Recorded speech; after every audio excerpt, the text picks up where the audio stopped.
Hello everybody, my name is Aleksandra Wesolowska. I work in the unit headed by Marta in DG Connect. I was also introduced by Joseph in the beginning. So I'm working in a team which will be implementing automated translation building block in close collaboration with DGT and with Digit. So let me start by presenting and explaining again some basic concepts of CEF. CEF Telecom. So I will put now in my words what was said before. I think it's important that this message is understood because we cannot avoid to referring to these concepts when we explain CEF.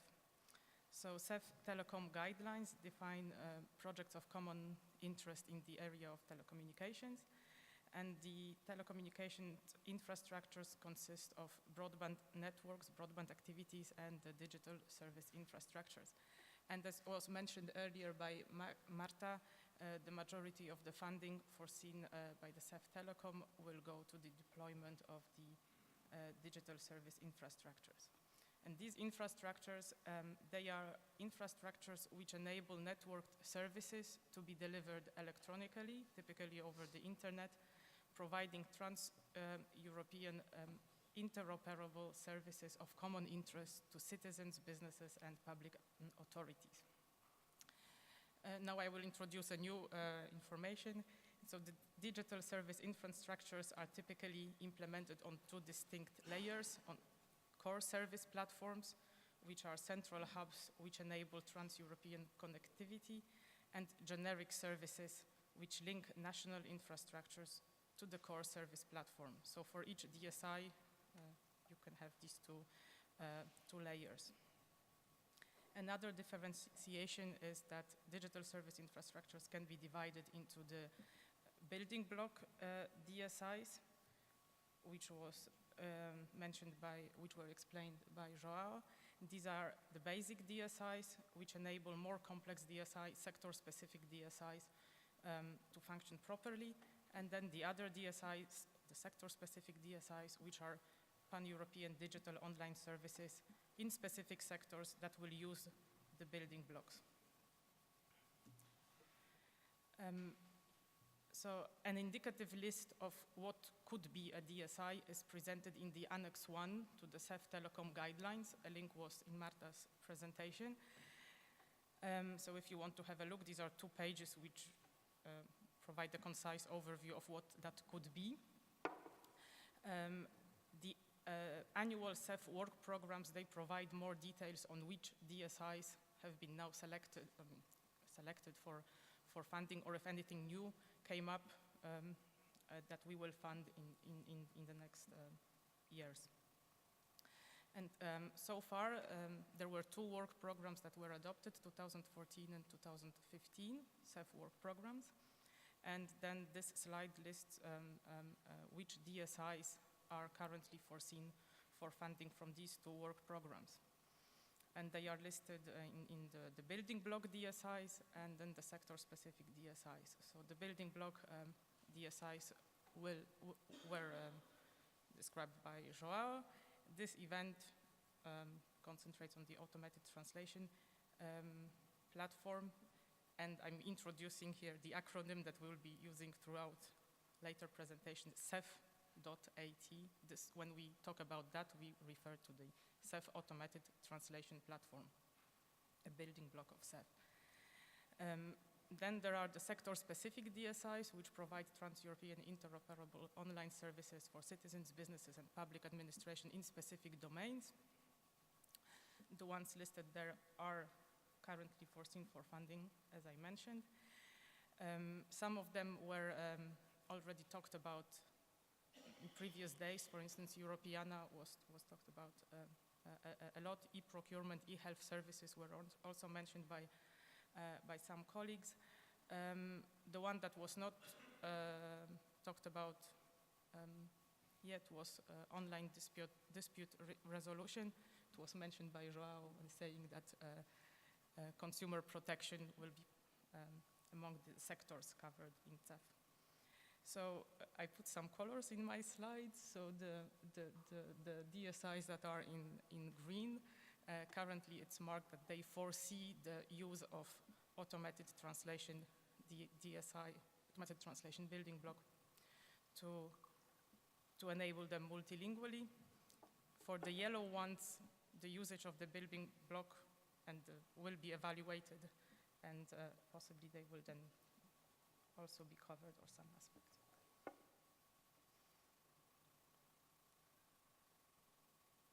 So this is this. As it was mentioned by Joao, for the building blocks, the ones that are currently foreseen for funding, it doesn't mean that this is an exclusive list. More building blocks might be added in future, and the same applies to the DSIs. Other public online services will be added in future, and there are certain criteria which the DSIs have to fulfill in order to be supported from the CEF program. First of all, the service must have a sufficient maturity to be deployed. It must be demonstrated, for example, in previous programs that it has been successfully piloted. For example, in the programs, EU innovation and research programs. The DSI must support the union policy objectives. It must be important for Europe. And it must support the emergence of the internal market. The service must also create European added value. That means that it should not be an artificially pan-European service.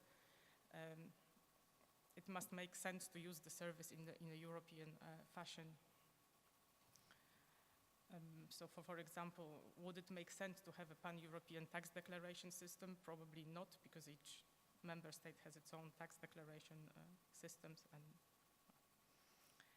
And the service must also have a planning strategy for a long-term sustainability, where appropriate through funding from sources other than CEF beyond 2020. And finally, the DSI should not reinvent their own standards. They must comply with existing standards, international and or European or open specifications.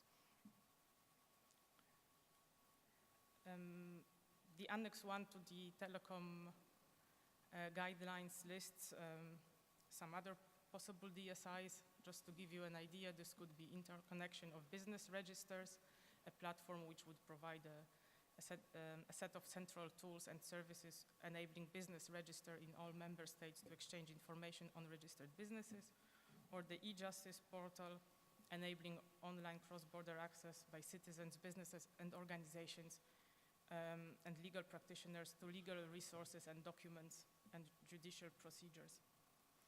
And also it lists an electronic exchange of social security information platform, which would help social security bodies across the European Union to exchange the information rapidly and securely. So how is CEF implemented? How are DSIs funded?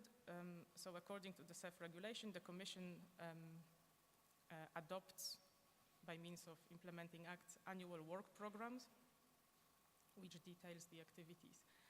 So the CEF Telecom is implemented via an annual work program. As mentioned earlier, 2 work programs were adopted so far. The implementation of work program 2014 is mostly completed. That means most activities have been launched. The only funding opportunity currently still open is in the DSI for electronic identification and authentication, with a call for proposals for generic services, which means linking the national EID services to the core platform. Work program 2015 was adopted in November 2014, and the implementation is mostly upcoming.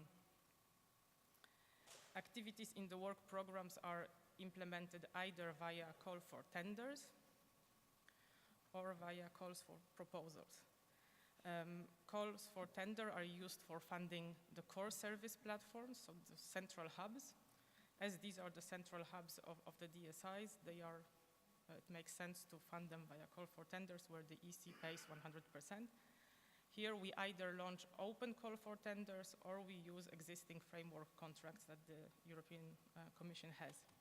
call for proposals are used for funding Europeana platform and for generic services where national systems are linked to the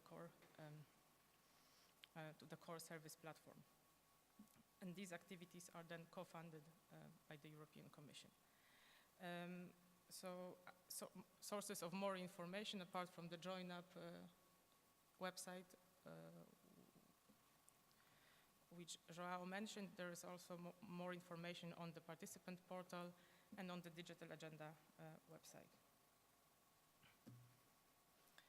So I wanted finally to illustrate what I just said with an example of the ODR platform so that it illustrates the CEF jargon that I used. So yesterday Antoine was talking about Europeana, so I did not take that one, but I took the ODR. So in July 2013, a directive on consumer alternative dispute resolution and the regulation on consumer online dispute resolution entered into force. And these legal acts foresee the establishment of an EU-wide ODR platform which will operate in all the official languages of the EU, and it should become operational in January 2016.